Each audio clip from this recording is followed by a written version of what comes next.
Vale, bienvenidos. Vamos a comenzar. Estamos en clase número 3.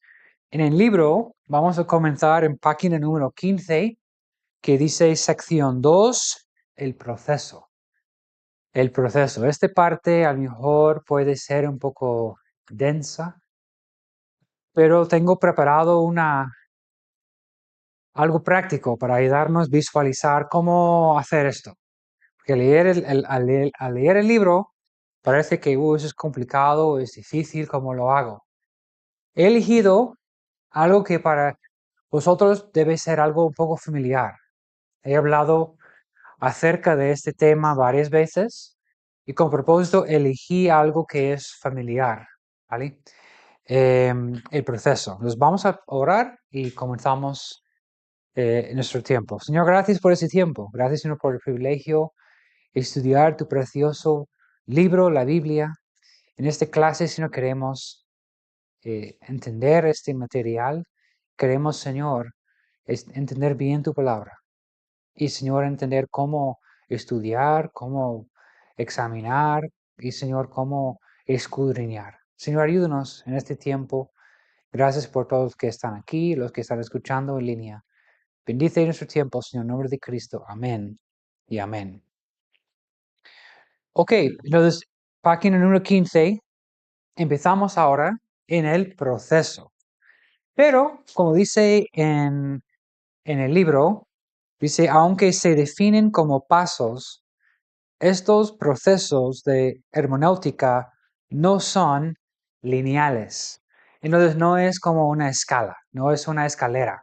Tienes que hacer uno para poder hacer dos. No es así. Entonces, podemos respirar, ¿ok? Porque al leer esto, al principio parece que ya es un poco complicado, como, tengo que hacer esto y no sé qué y esto para poder leer la Biblia. No, son pasos, son estrategias, son formas y maneras para entender lo que estamos leyendo. Vamos a hablar hoy acerca de uno que es muy importante. También he adaptado esta clase porque el curso realmente es para pastores, los que van a predicar. Entonces he adaptado el curso para nuestro uso como iglesia, ¿vale? Con el enfoque más bien, no en tanto quiero formar un sermón para predicar, pero nuestro enfoque en esta clase es más bien en casa, quiero poder estudiar mejor la Biblia para poder compartir con mi familia, con mis amigos, a lo mejor en la iglesia, en la escuela dominical o algún momento. Pero ese es nuestro enfoque. Por lo tanto, voy a saltar unas cosas que a lo mejor es demasiado denso, ¿vale? Vamos a saltar esta parte donde habla de lineal, significa una forma de abordar un proceso, bla, bla, bla. Vamos a saltar donde dice cada paso tiene igual valor general. Por lo tanto, no te preocupes, no tienes que memorizar estos pasos, ¿vale? Y hacer uno, para hacer dos, para hacer tres, ¿vale? Todos tienen su sitio, su tiempo, pero igual valor general. Pero hay pasos que llevan un nivel diferente de importancia basado en la interpretación necesaria de cada texto en particular, ¿ok? Entonces, pero hay pasos que llevan un nivel diferente de importancia basado en la interpretación necesaria de cada texto particular.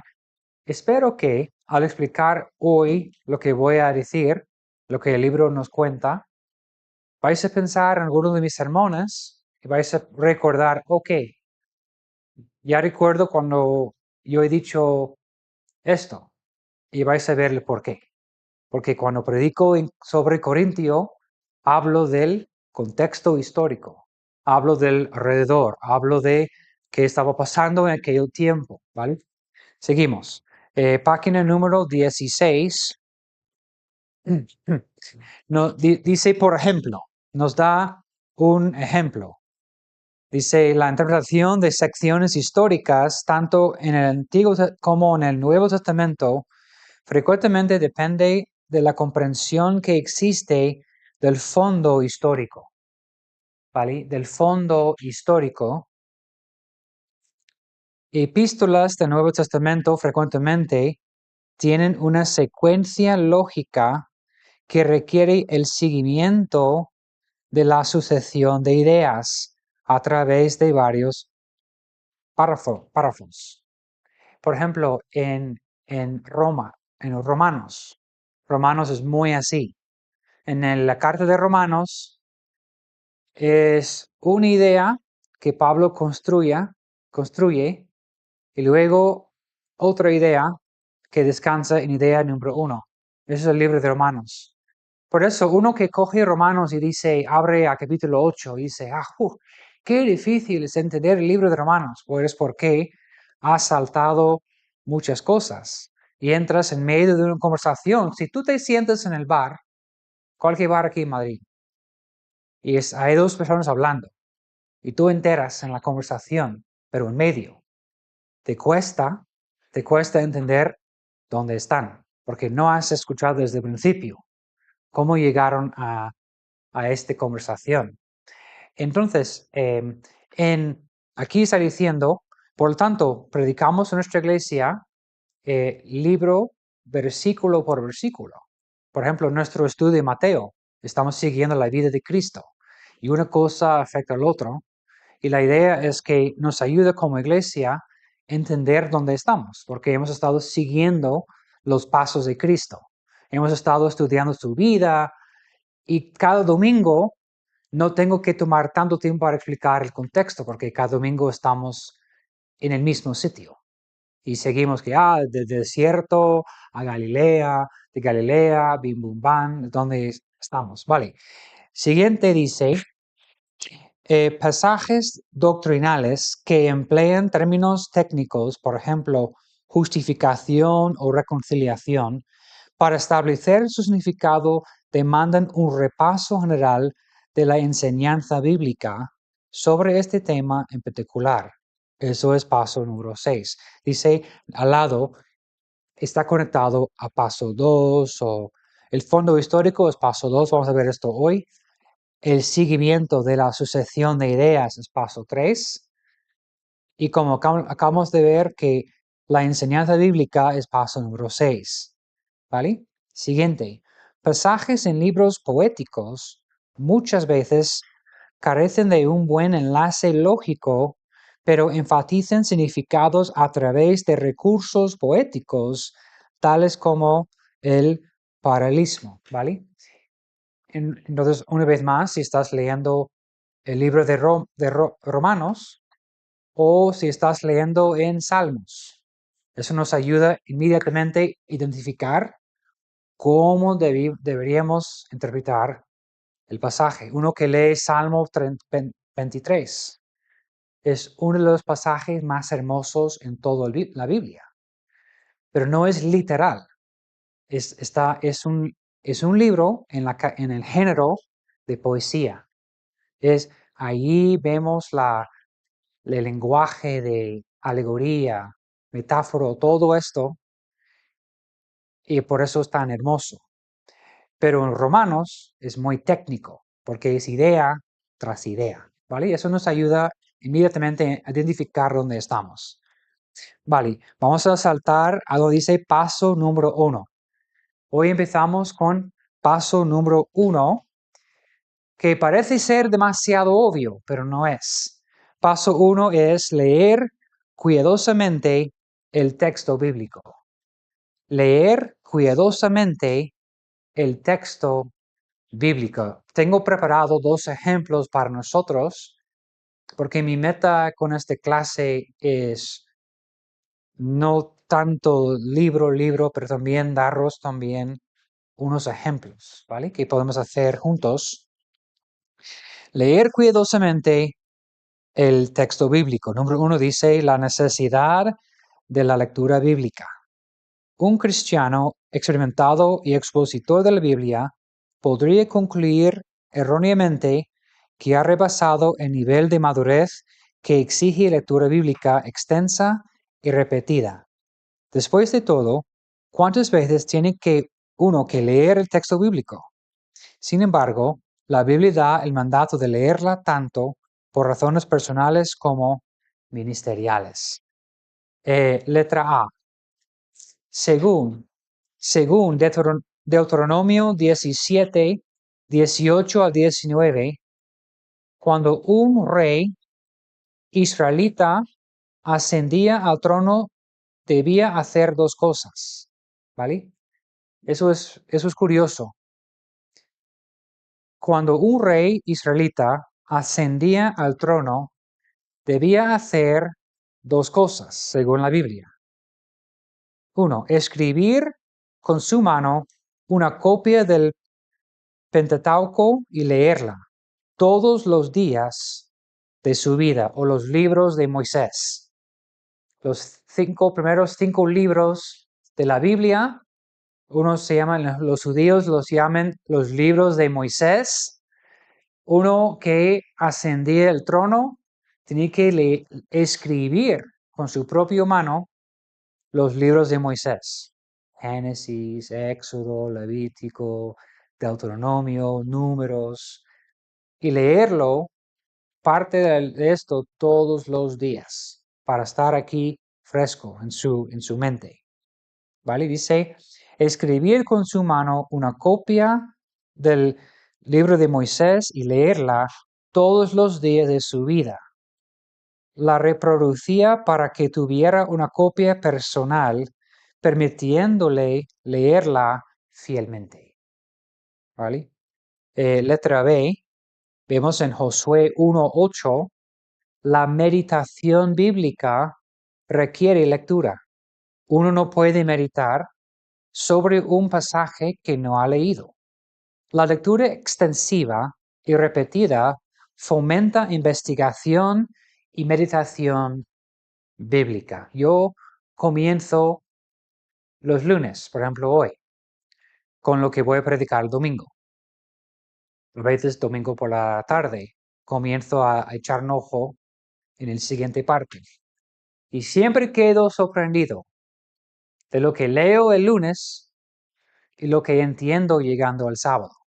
Porque la idea es nadar en el texto toda la semana, leyendo y leyendo cuidadosamente. Por eso es paso 1. Paso 1, lo más básico, esencial, es leer el texto, pero cuidadosamente. La Biblia no contiene información solamente para llenar espacio.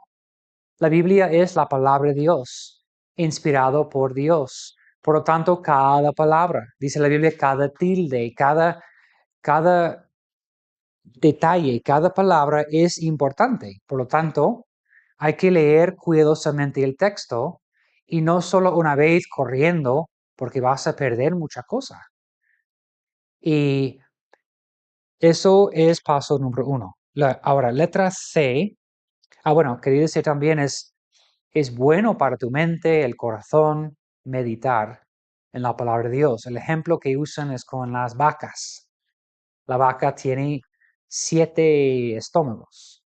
Entonces siempre está masticando la comida para dirigirlo, luego regresa y está masticando otra vez para sacar más nutrientes, más cosas buenas, y lo hace 7 veces para sacar al final todo lo bueno, ¿vale?, de este material. Pues con nosotros la meditación es lo mismo, es meditar en la palabra para que Dios me revela a través de su palabra cosa tan buena tras cosa tan buena, me alimenta, me transforma.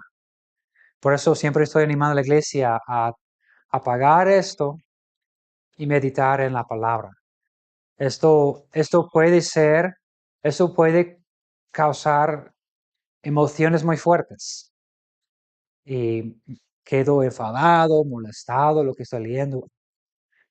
Pero meditar la palabra me da consuelo, me da fortaleza, me da paz, me da amor, me da todo lo bueno. Por eso masticar, meditar es una vez y otra vez. Vale, letra C dice Salmo 119, versículo 11. De esta misma manera, la memorización depende de la lectura. Yo en mi juventud, en clase de niños, empecé a memorizar la Biblia. Y donde la Biblia dice guardar la palabra en tu corazón. Es esto. Muchos testimonios bonitos como la alemana, la holandesa Corrie ten Boom, que escondió judíos su casa durante la Segunda Guerra Mundial, cristiana, evangélica, le mandaron a un campo de concentración y ella, de memorización, tenía que escribir la palabra de Dios y compartir con otros prisioneros que eran también cristianos.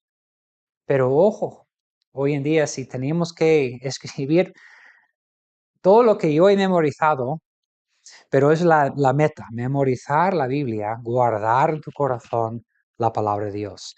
Letra D, Apocalipsis 1:3, la bendición divina es prometida específicamente a todos los que leen este libro y por inferencia al texto bíblico entero, ¿vale?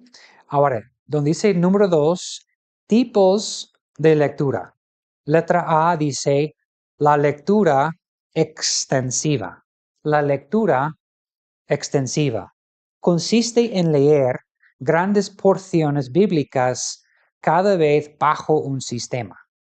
Este hábito promueve un buen conocimiento bíblico en general, que es lo que hermano Isaac está animando a la iglesia a hacer. Él nos animó en el primer año, al final del año pasado a leer la Biblia en un año, ¿vale? Eso es la lectura extensiva. ¿Por qué Isaac está animándonos como iglesia a leer la Biblia en un año? Para estar familiarizado con toda la historia de la Biblia, ¿vale? La Biblia es una historia y yo prefiero, mi preferencia y lo que vamos a ver luego es examinar un libro. Yo quiero, como veo la lectura extensiva, como hacer un paseo en la barca. Boom, boom, boom, boom, boom, boom, boom. Por encima del mar hay vistas hermosas, vas a ver cosas hermosas. Yo soy más de echar el ancla y ¿cómo se llama? Bucear, profundizar. Quiero quedar aquí. Me cuesta leer la Biblia rápido porque encuentro algo que me causa, algo veo algo que me interesa y quiero parar todo y profundizar qué dice esto, qué significa esto, bim, bum, bam. Pero es importante también no pasar 2 años en un libro de la Biblia y nunca has leído Ezequiel, nunca has estado visitando Josué o los jueces. Por eso lo que Isaac dice es súper bueno, tener tener tiempo en la Biblia, leyendo toda la Biblia desde Génesis hasta Apocalipsis, y puedo decir que he estado en cada libro durante el año, ¿vale? Esto se llama la lectura extensiva. Y cuando tú estás intentando entender un pasaje, te recuerdas que algo que has leído en Ezequiel, y conectas. Algo que he leído en Daniel, o algo que he leído en Lucas, y conectas, ¿sabes? Y el Espíritu Santo, que hemos visto en la semana pasada, está presente con nosotros. Y Él te ayuda también a recordar. Es impresionante cuando estoy testificando en la calle, hablando con alguien, y tienen preguntas o dudas. De repente el Espíritu Santo me ayuda a recordar un versículo. ¡Plup! Y hasta en español también. ¡Plup!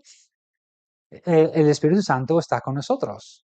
Por eso está bueno hacer un viaje y visitar cada libro de la Biblia en un año. ¿Vale? Luego, dice número 1, leer toda la Biblia cada año, leer libros completos de una sola vez. ¿Vale? Letra B, la lectura profundizada. Ahora eso es mi zona. La lectura profundizada es el estudio bíblico sistemático. Conforme se aborde un texto para interpretarlo, deberá leerse repetidas veces. Leer con más atención puesta en los detalles del texto.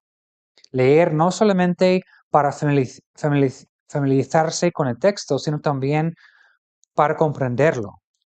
Hacer preguntas al texto: quién, qué, cuándo, dónde, por qué, cómo, cuánto.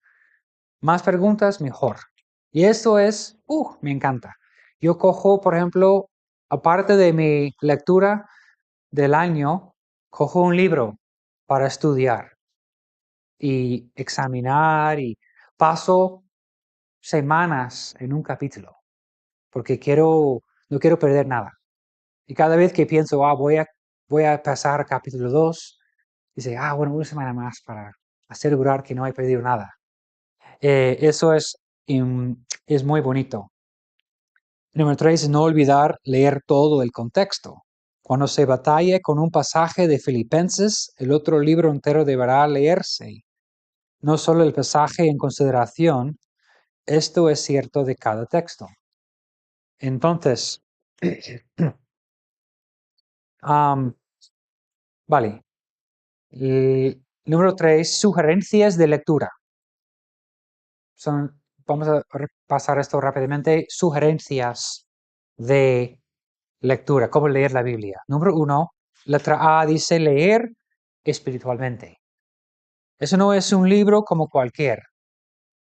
Estamos en página 18. Número 3, sugerencias de lectura. Leer espiritualmente. ¿Por qué? No estamos leyendo Don Quijote. No estamos leyendo cualquier otro libro. Ese es un libro distinto y especial. Por lo tanto, lo leemos espiritualmente. ¿Vale? La Biblia es un libro como ningún otro. Es sobrenatural en naturaleza y origen. Su mensaje no solo debe leerse, sino también entenderse y aplicarse. Letra B dice leer con humildad.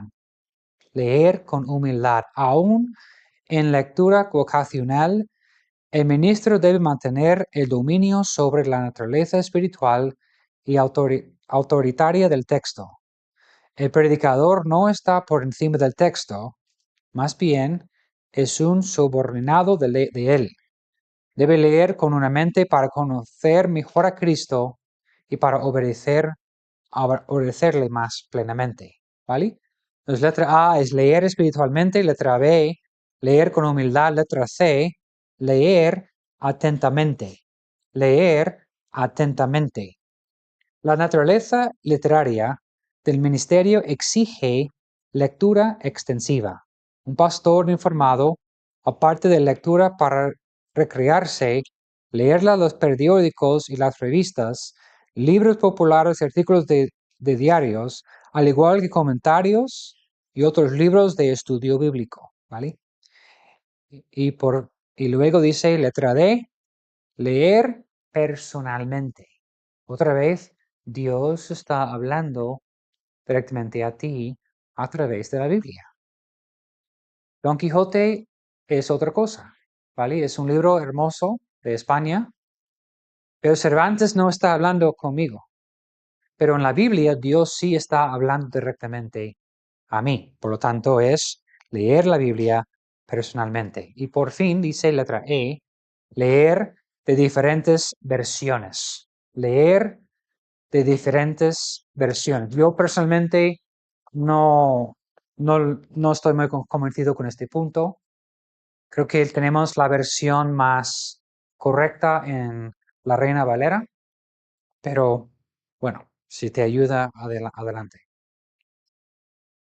Ok, vamos ahora echar un ojo en lo que dice paso número 2, que dice estudiar el contexto histórico. Y con esto quiero empezar ahora lo que he preparado para nosotros un ejemplo.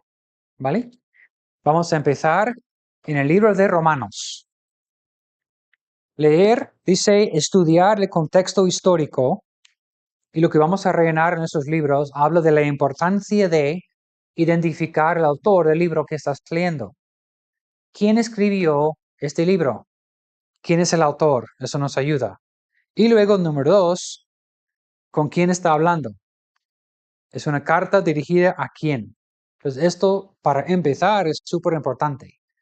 Quiero leer y estudiar Romanos, por ejemplo.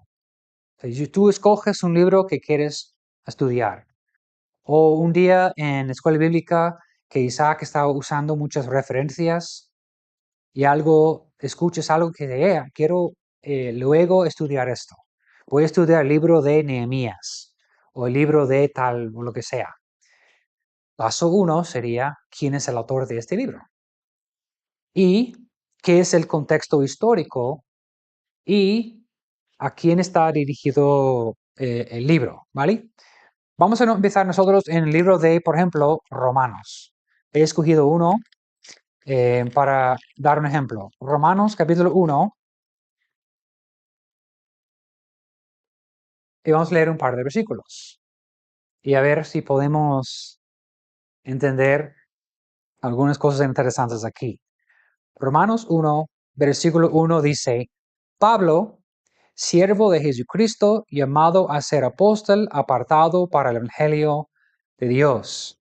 Pablo es lo más fácil, en sus cartas siempre está identificado como el autor del libro. En este caso, la primera palabra es Pablo. Pues ya tenemos claro quién está hablando, pero nos ayuda porque tantos libros en la Biblia conocemos a Pablo, empezamos a conocerle, su personalidad, su forma de escribir, su forma de comunicar. Es bonito porque conoces las personas. A veces conozco en persona a un pastor y, por ejemplo, el pastor en Londres, una vez que fui con Hadi, tenemos escala en Londres y fuimos a la iglesia en Londres, a la iglesia de Spurgeon. Y tengo años escuchando a este pastor y me invitaron a conocerle en su oficina. Y fui a su oficina con Hadi para conocerle y dije al pastor, siento como que conozco tanto muy bien porque tengo años escuchando tus sermones. Y aquí en la Biblia lo bonito es que conocemos Pedro, Pablo, y nos ayuda. Entonces ya sabemos que Pablo es quien está escribiendo. Vale, número 1, versículo 1. Pablo, siervo de Jesucristo, llamado a ser apóstol, apartado para el Evangelio de Dios, que él había prometido antes por sus profetas en las Santas Escrituras, acerca de su Hijo, nuestro Señor Jesucristo, que era del linaje de David según la carne, que fue declarado Hijo de Dios con poder, según el Espíritu de Santidad, por la resurrección de entre los muertos, y por quien recibimos la gracia y el apostolado para la obediencia a la fe en todas las naciones por amor de su nombre, entre las cuales estáis también vosotros, llamados a ser de Jesucristo. Ahora, versículo 7, identificamos a quién. Dice, a todos los que estáis en Roma, amados de Dios, llamados a ser santos. Romanos es un poco más largo para llegar a quién, pero aquí es el ejemplo. A veces en versículo 2, versículo 3 tenemos el clave a quién. Pues ya tenemos claro que Pablo es el autor del libro. Ya tenemos claro a quién está hablando. Tenemos una pregunta. María, en inglés, ¿cuál te parece la mejor versión de la Biblia? En inglés, yo soy de la escuela vieja. Yo soy de King James. Es hermosísima la versión. Esa es mi preferencia, de King James Version. Y esta pregunta la hago yo. Si la King James tal vez tiene un lenguaje que es un inglés poco antiguo y tal vez para la persona que no domina tanto el idioma, otra versión le venga mejor. Entonces, un lenguaje un poco más utilizado. Bueno, es como que, en mi opinión, no tenemos que simplificar la Biblia. Por ejemplo, la Reina Valera es una versión tan hermosa. Entonces, para mí, en mi opinión, deberíamos mejorar nuestra forma de leer y entender en vez de bajar el estándar de la Biblia. Porque la Reina Valera está escrita en una forma tan hermosa, tan bonita. Entonces, la Reina Valera es como el King James en inglés. Y es lo que dicen es lo más correcto y lo más preciso conectado al griego y hebreo. Entonces, mi sugerencia a mi hija también es, en vez de buscar uno que cambia tanto, yo no me gusta cuando empiezan a cambiar y jugar con la Biblia y decir, bueno, esta palabra, no. Prefiero que leemos, como estamos diciendo, leemos cuidadosamente. Leemos para entender lo que dice. Y bueno, mi abuelo, o mi suegro dice que es el español de Don Quijote, pero para mí es hermoso y para mí es muy claro. Y para mí, cada vez que busco palabra en griego o en hebreo, es igual, es hermoso. ¿Vale? Entonces, algunas versiones no han intentado traducir letra por letra, palabra por palabra, es más bien un comentario. Entonces hay que entender ese punto también. Ellos toman mucha libertad para reinterpretar para ti el significado del texto. Yo no quiero esto. Yo prefiero que nosotros hacemos el trabajo de interpretar lo que lo dice en el original y con el Espíritu Santo entendemos lo que la Biblia quiere decir y no poner ideas en mi mente. Porque cuando uno pone una idea es difícil, ¿sabes? Pero bueno, esas son opiniones, no es algo en blanco y negro. Ok, estamos hablando de que hemos identificado en el libro de Romanos, el autor es Pablo y está escribiendo a la iglesia en Roma. Y ahora entramos en lo que he preparado para nosotros para entender el contexto histórico.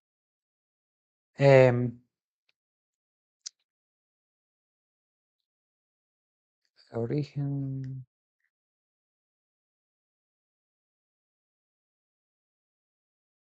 Ok. El origen en el libro de Hechos, encontramos, que vamos a ver en un momento, encontramos Pentecostés. Y allí es donde muchos escucharon del Evangelio de Jesús.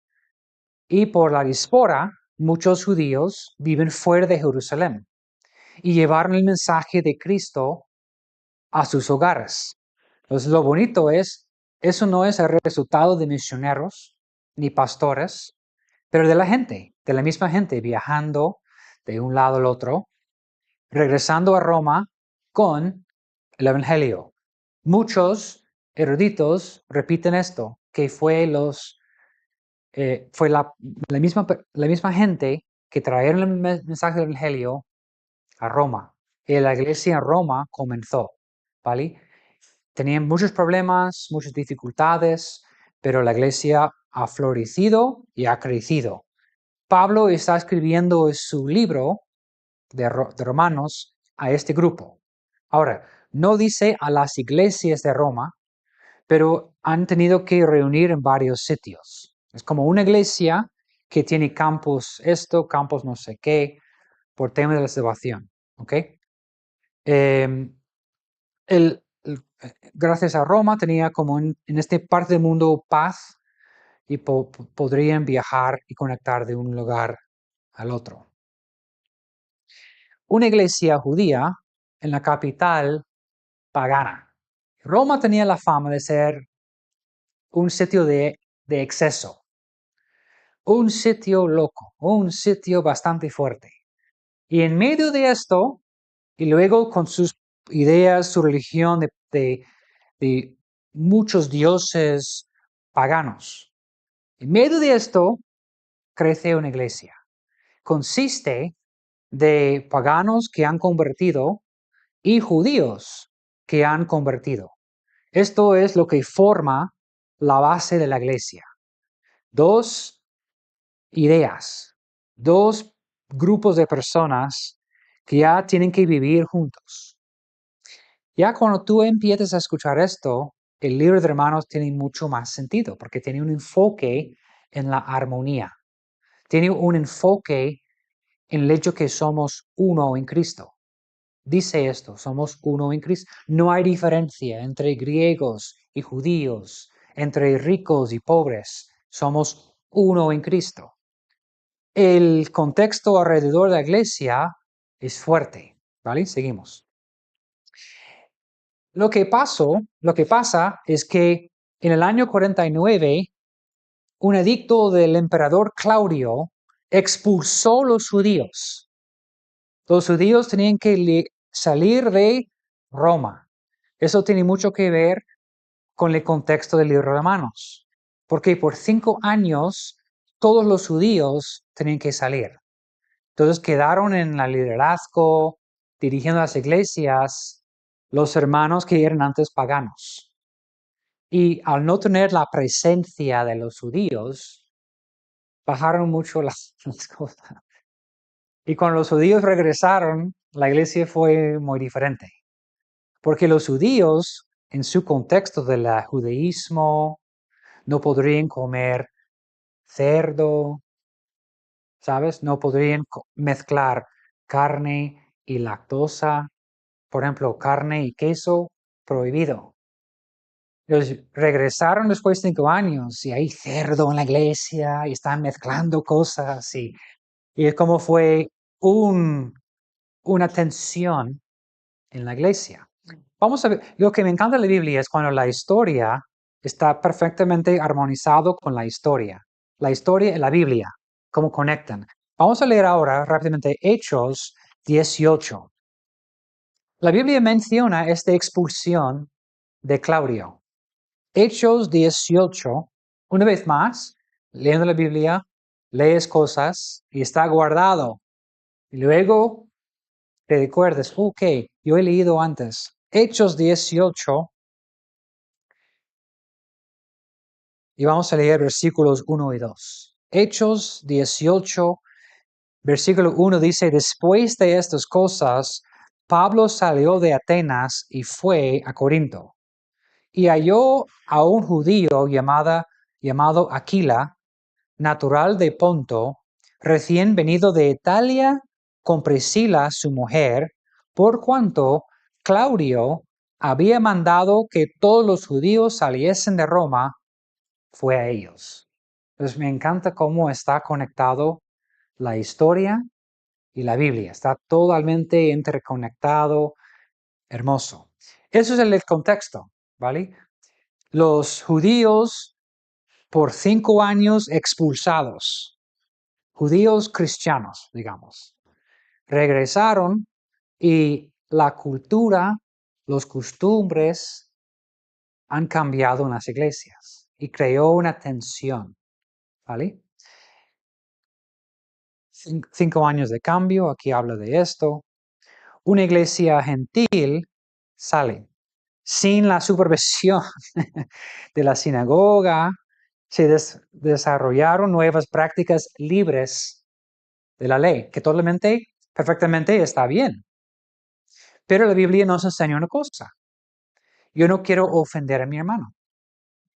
Yo no quiero ser tropieza a alguien. Por eso tomamos cuidado, aunque algo puede ser una libertad, y la Biblia no explícitamente dice que no puedes hacer esto, quiero tomar cuidado a no ofender otro hermano que lucha con tal cosa, para ser tropiezo o algo así.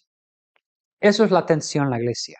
Para los judíos, por su contexto, entendieron la ley.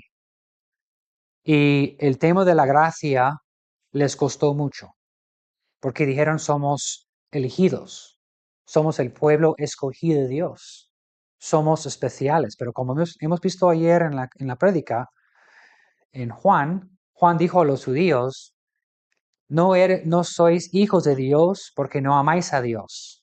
Los que son hijos de Dios aman al Señor. No es simplemente por título, es por un cambio en el corazón. Vale. El retorno bajo Nerón en el año 54. La muerte de Claudio abre las puertas, los judíos regresan a una iglesia que ya no reconocen. Es diferente. Había unos cambios. Por ejemplo, aquí podemos decir, si los españoles de la iglesia salen por 5 años y regresen, ¿qué iglesia vamos a encontrar? O si los latinos todos salen, ¿qué iglesia encontramos? Hay influencias de culturas, hay influencias de su contexto, de su pasado, y Dios nos ayuda a trabajar juntos, vivir juntos como familia, ¿vale? Como familia. Tensión interna, ley o libertad. El pagano, su lucha fue de enfatizar tanto la libertad. Soy libre, ni negras, ni reglas, ni normas, y es puro gracia, y Dios es amor y misericordia, y esto. Y la lucha con los judíos es enfatizar tanto la ley, normas, reglas, todo recto, sin compasión, sin misericordia. Y esto ha creado una tensión en la iglesia. Contracultura en una ciudad de excesos, como hemos hablado de esto. Rodeado de paganismo y sospecha la desunión interna era un lujo que no podrían permitirse. Entonces, cuando uno quiere entender el libro de Romanos, un estudio de la historia nos ayuda mucho, porque da más sentido a lo que estás leyendo. Cuando Pablo habla de que no hay diferencia entre hombre y mujer, entre rico y pobre, entre joven y viejo. Yo dije el otro día a alguien, no recuerdo quién, en la iglesia deberíamos tener compañerismo entre todos, porque somos familia. Cuando yo voy porque a veces me dicen, es que no hay nadie de mi edad. Cuando yo voy a una reunión de familia, yo no busco a alguien que tiene 42 años y solo hablo con mi familia que tiene mi edad, ¿no? Yo hablo con todos, mi tío, mi abuelo, lo que sea, porque es familia. No hay distinción, es una reunión de familia, hablamos entre todos porque somos familia. La iglesia es una familia. No busco los que son de mi edad. No, hablo entre todos porque es una familia. Por eso Pablo quiere romper estas paredes que la iglesia ha construido, esos obstáculos en la iglesia, quitar esos obstáculos y crear más armonía alrededor del evangelio en la iglesia. Por ejemplo, capítulos 1 a 3, todos bajo pecado. Tenemos judíos, gentiles. Dice, no hay ningún justo.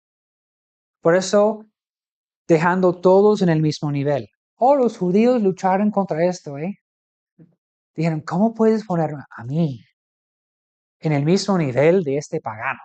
Con su cerdo y con sus cosas. Y ni en 6 días de sábado están trabajando, no están respetando las cosas. Pablo, con la teología, está enseñando a la iglesia cómo entender el evangelio, que todos somos pecadores. No hay nadie que puede entrar al cielo por su propio mérito. Y no importa si eres judío o lo que sea, todos somos humanos que necesitamos la gracia del Señor. Justificación por la fe y no por la ley. Empezamos a entender lo que Pablo está enseñando en este libro. Tiene más sentido. La solución teológica, el problema social. Ni la ley, si la ley nos salva, el gentil no necesita ser judío. Si la fe salva, ambos son iguales. Eso es como Pablo está ah, enseñando a la iglesia según un problema que tenían. Vivir en armonía. Al final del libro, Romanos 14, 15. Es mucha teología y llegando a los últimos capítulos es muy práctico.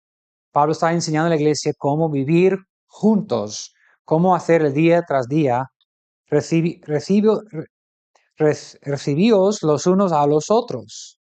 Los fuertes deben soportar los débiles, la unidad por encima de las opiniones. ¿Sabes lo que es fuerte en la iglesia, supuestamente? Deberíamos dejar la política fuera. Y si alguien es de este lado o otro lado, yo como cristiano debo amar a esta persona. No importa sus conclusiones. Respeto que él o ella tiene sus opiniones, su forma de pensar, su experiencia en la vida a lo mejor influye su forma de creer. Pero como hermano en Cristo, Esto está por encima. Eso es más importante. Yo no puedo permitir esas cosas porque Satanás siempre quiere utilizar cualquier tontería. Tú eres de Barça, yo soy de Madrid. Satanás puede utilizar cualquier cosa que es ridículo, pero supuestamente Pablo dice si somos unos en Cristo. Esto debe estar por encima de estas cosas. Y luchamos para mantener armonía en la iglesia. Menos de una década después llegaría el gran incendio y la persecución de Nerón. Este hombre fue un malvado. Dios preparó la iglesia por la tormenta que venía. Una iglesia dividida no podría aguantar la persecución. Por eso Pablo, a través de la inspiración del Espíritu Santo, preparó la iglesia, diciendo, tenemos que estar juntos, hermanos. Dice, como hemos leído, el fuerte debería ayudar al débil para mantener la armonía en la iglesia. Porque pronto venían cosas feas en Roma. Dicen que Nerón quemó cristianos y cosas feas. Y la iglesia, gracias a Dios, fue unida para afrontar esas cosas juntas como familia.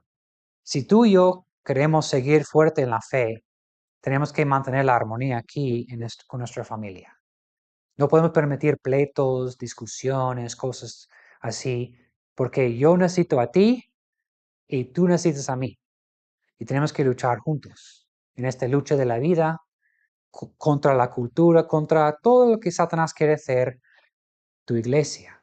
Tenemos que mantener juntos, luchando juntos. El Evangelio para todos. Vale, ese es un ejemplo, ¿ok? Vamos ahora, tengo otro ejemplo en el libro de Hechos, capítulo 2, rápidamente. Hechos, capítulo 2, y terminamos con esto. Porque eso es lo que quiere hacer, daros como ejemplos de cómo estudiar lo que hago yo cuando preparo mi sermón. Y habéis escuchado muchas veces, si estoy predicando en Corintos, menciono, Pablo está escribiendo a la iglesia en Corinto.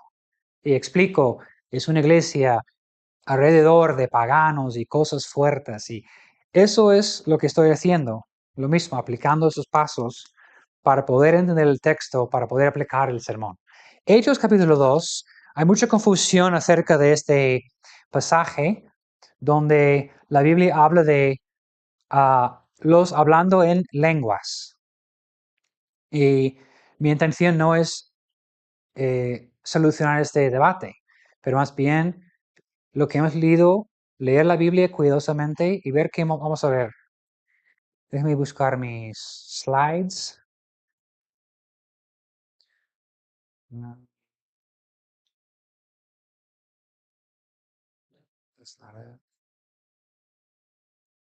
Ahí está.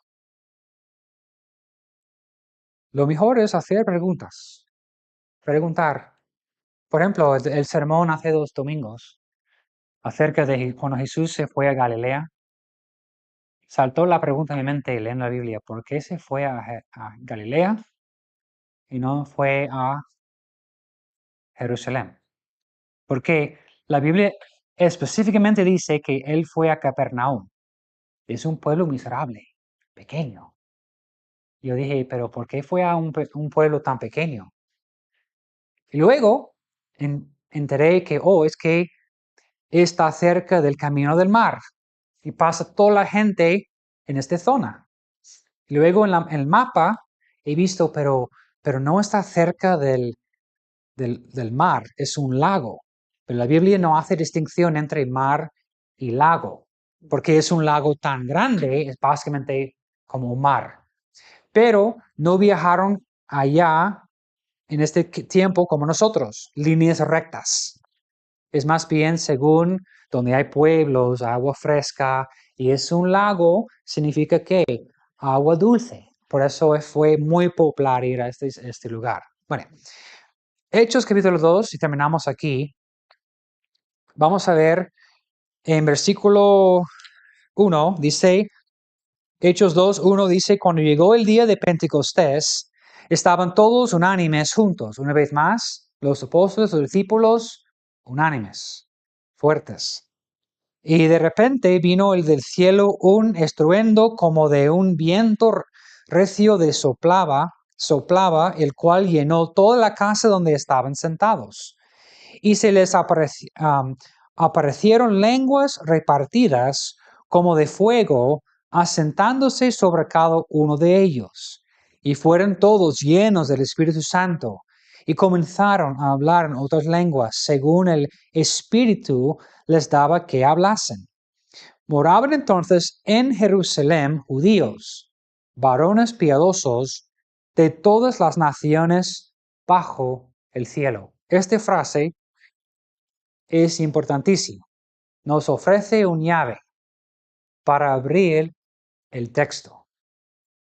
Ahora, también tenemos que tener en cuenta expresiones.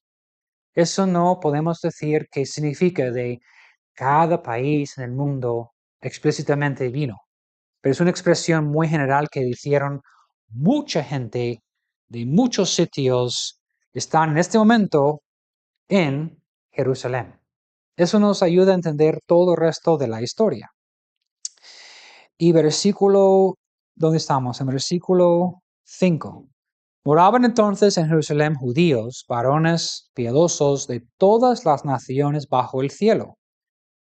Y hecho este estruendo, se juntó la multitud y estaban confusos, porque cada uno les oía hablar en su propia lengua. Eso es importante, porque si hay muchas naciones o muchos países, de repente hay confusión o más bien quedarnos sorprendidos. Porque si yo estoy en Madrid y escucho a alguien hablando en inglés, inmediatamente lo reconozco. Están hablando en inglés. Y también puedo detectar si es inglés de Inglaterra, Australia o de los Estados Unidos. Tú también puedes distinguir español de Colombia, de Venezuela o de Perú o incluso en España. Si alguien es de Andalucía, es diferente. Tú puedes detectar esto. Esos hombres quedaron sorprendidos, que cada uno escuchó en su propia lengua. El idioma de tu corazón. Es especial, es distinto, es diferente. Cuando fui a comer con mi hermano Isaac Amaya, hemos hablado con la chica que nos atendió de Guinea Ecuatorial. Él de repente, a una vez, empezó a hablar usando palabras de su país. Inmediatamente provocó una reacción. Porque claro, andando aquí, no escucho esas palabras. Yo no entendí nada. Pero tocó su corazón. Aquí, eso es lo que está pasando. De todas naciones, dijeron, ¿cómo es que cada uno escucha algo especial en su propio idioma? Versículo 7, y estaban atónitos y maravillados diciendo, mirad, ¿no son galileos todos esos que hablan? Galileos, Galilea. Mira la conexión en la Biblia. ¿Cómo pues les oímos nosotros hablar cada uno en nuestro idioma, en nuestra lengua, en la que hemos nacido? Otra clave. No es solamente español, es donde tú has nacido, dice la Biblia. Para reforzar la idea, si tú has nacido en Perú, pero tú has nacido en la selva, hay un acento distinto. Lo dice la Biblia explícitamente donde tú has nacido.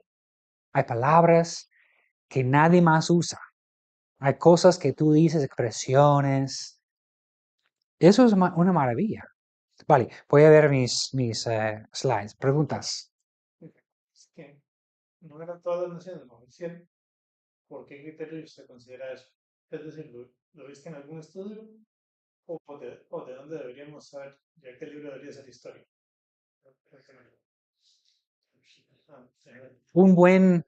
Varias cosas. Lo que también quería decir, este libro es muy bueno, pero es muy antiguo. Eso nos da sugerencias, cómo estudiar, menciona libros de la historia que podemos usar. Quiero decir, tenemos hoy en día mucha tecnología, ¿vale? Puedes googlear, puedes usar inteligencia artificial, pero ojo, no podemos confiar en esto 100%. Por lo tanto, un comentario de alguien en quien confío, un erudito, por ejemplo, un comentario, por ejemplo, de John MacArthur, buenísimo. Hay también menciona libros que uno puede leer de la historia, que complementa lo que estamos leyendo, ¿vale? Decodificando todas las naciones, no literal, América, Asia Oriental, una hipérbole para enfatizar la diversidad, más bien la diversidad. Bueno, sí. Ok, bueno, seguimos. Aquí tenemos el mapa de la diáspora, de la diáspora. Más gente viviendo fuera que dentro. Por toda la política de los que han conquistado Israel y para evitar rebelión, mandaron muchos a vivir en otro lugar y mandaron de su propio pueblo o país a vivir en Israel. Por lo tanto, hay millones viviendo alrededor del mundo. Yo curiosamente cuando fui con mis suegros a Irlanda, tienen un museo que habla de esto. No es de inmigración, se llama emigración. Es no desde ir a un país, es de salir de un país. Irlanda ha pasado tragedia tras tragedia, cosa tras cosa, y la gente tenía que salir y buscar trabajo en otros lugares. Por lo tanto, hay más irlandeses viviendo fuera hoy en día. Israel aquí lo mismo, viviendo en todas partes del mundo. Aquí es un mapa para explicar esto, ¿vale? Dentro, 1 millón. Fuera, entre 4 y 6 millones. La pregunta que viene a mi mente cuando estoy leyendo esto es, ¿por qué están ellos en Jerusalén? A lo mejor estás leyendo y salta la pregunta, ¿por qué? Eso es bueno para estudiar. Vamos a ver, ¿ok? ¿Por qué la gente está en Jerusalén? Estoy buscando mis notas. Vamos, seguimos con mis slides, tengo aquí.